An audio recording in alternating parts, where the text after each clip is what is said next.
Well, it's slot car fun time. Yeah, it is. I have to admit that I don't have a whole bunch to show and talk about today, so I thought I'd just talk about the hobby a bit. Um, as some of you know, I have a great deal of hobbies, and one is flying actual aircraft and model airplanes, which I'm working on getting my pilot's license. I'm just about ready for it now. I just need a small bag with large bills in it to pay for my uh, certified flight instructor. So, but that's another matter. I have to get my physical first. I have to take the test. But it's all going well. Uh, then I have flying radio controlled airplanes, which I've loved and been doing since 1985. And I was taught by an actual fighter pilot from World War II. In fact, some of you may not realize that the so-called toy airplanes are really actual airplanes. I mean, they can kill you deader than a doornail if you're not qualified to fly one. That's why we have instruction. That's why we have uh, the Academy of Model Aeronautics, which you should all join if you were planning to fly a radio-controlled airplane. You also will need to join the FAA. It's law, and you will get numbers to put on your plane that identify your aircraft should it stray away into somebody's backyard and destroy property or, God forbid, harm someone. Then there's the trust test that you must take in order to buy a model aircraft prefab from the hobby store. You will need to take the trust test, which shows you have basic aviation knowledge. All these things you should have. If you just don't buy a model airplane, just go out without any education on the subject at all and fly it, because you will crash it the first time you fly it and possibly hurt someone. Last but not least, if you're not flying in a club field that is recognized by the FAA, then you will need to have, starting September 23rd of this year, a remote ID device in your plane that tells the FAA where you are in the sky, just like all airplanes, because they are airplanes. They are actual airplanes. They can go very fast, very high, and they're even more difficult to fly because you're not sitting in the seat. You're standing outside. There's orientation issues and perspective issues and lots of things that make people who fly model airplanes well very qualified pilots. I'm proud to say I'm actually one of those. So, yeah, so that's a difficult hobby, really, to maintain. And then there's rocketry, which I love. I'm crazy about it. I love building rockets and flying them. And now that I have a legal site to fly at with the National Association of Rocketry, we're really getting some great flights in and working with kids and community to help them progress into careers eventually in aerospace, which is a great thing. It gets them off the cell phone and the iPad and actually doing something outdoors and something that is actually rocket science. Then there's radio controlled submarines. I don't know what my computer is saying back there, saying something. Uh, which, believe it or not, it's difficult to find lakes that allow you to run your radio controlled submarines in. I've built several. They're World War II models. I've built tons of them for people. I've built them professionally and sailed them, and it's a really hard hobby to do as well. But last and not least, there's radio controlled sailboats. I do that. But slot cars. And really, honestly, flying full size aircraft is very exciting. But in the hobby, my two favorites are slot cars and rockets. And then comes the model airplanes. And I'll tell you why. Part of it, because when I was a kid, I loved them, slot cars. And I used to race with my dad, who got me into it. My dad used to be a race driver. I was surrounded by racing, watching the Indy 500 on television and going to races with my dad, meeting Mario Andretti and AJ Foyt, Eddie Sachs, and all kinds of great people like that.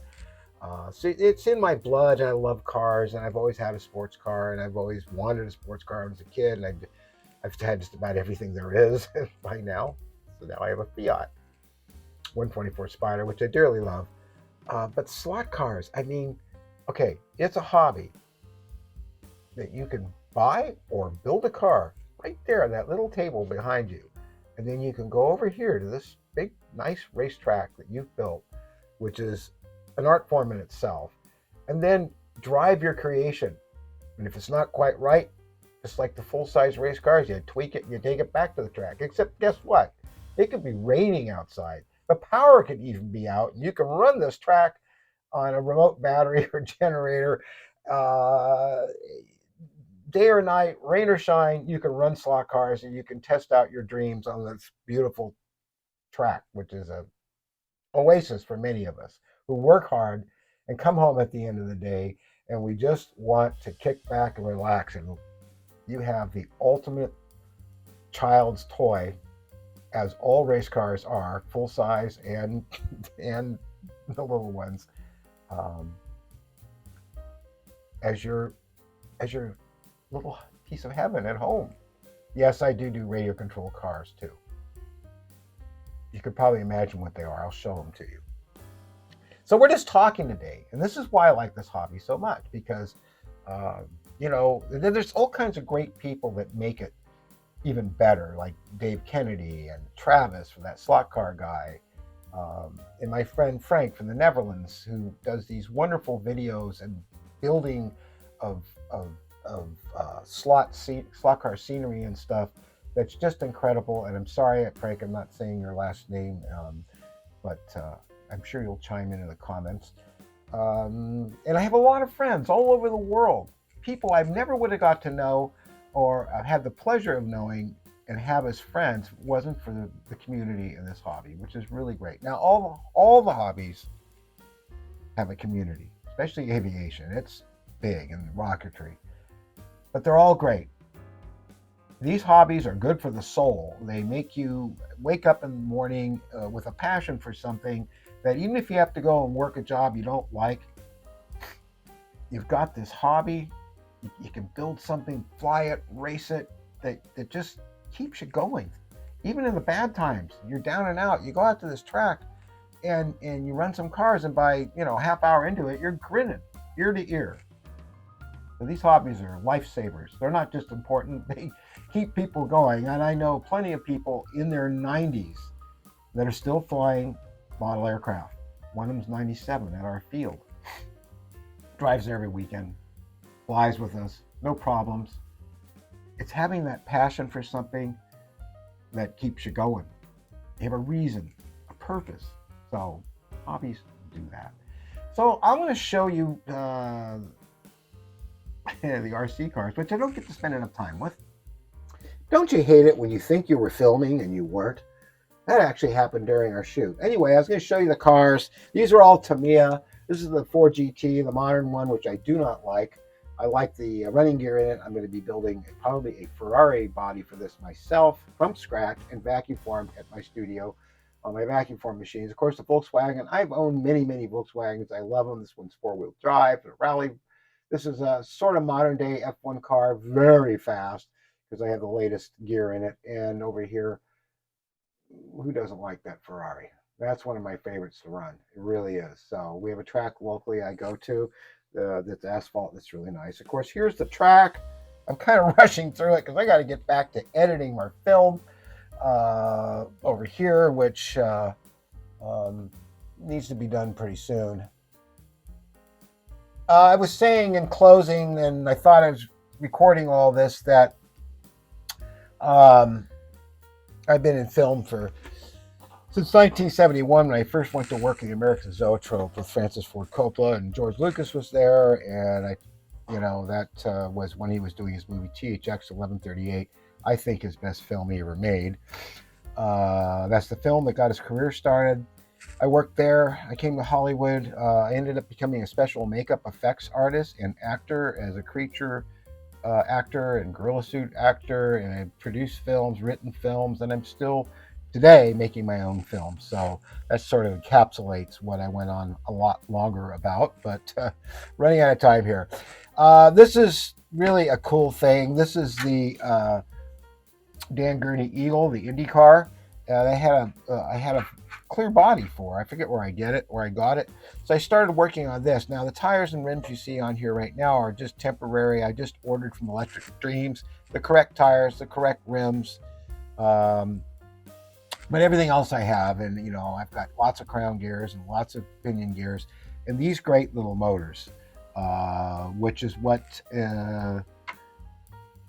Danielle Ostorio uses in his cars, because they fit well into these tiny little spaces. And I believe I have one of those in here too, which is my scratch built Cooper T71.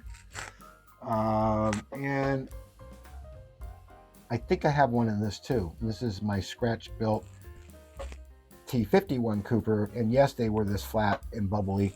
A lot of the companies that have made them in the past get them wrong. I work from the actual plans, and these, of course, are entirely scratch built.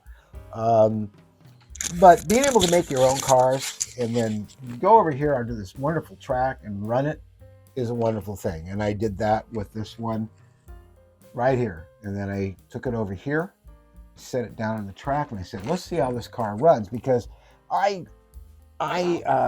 frame was just kind of thrown together and everything. I just wanted to see one go, and go it went, and it ran so smooth and nice. I couldn't even believe it.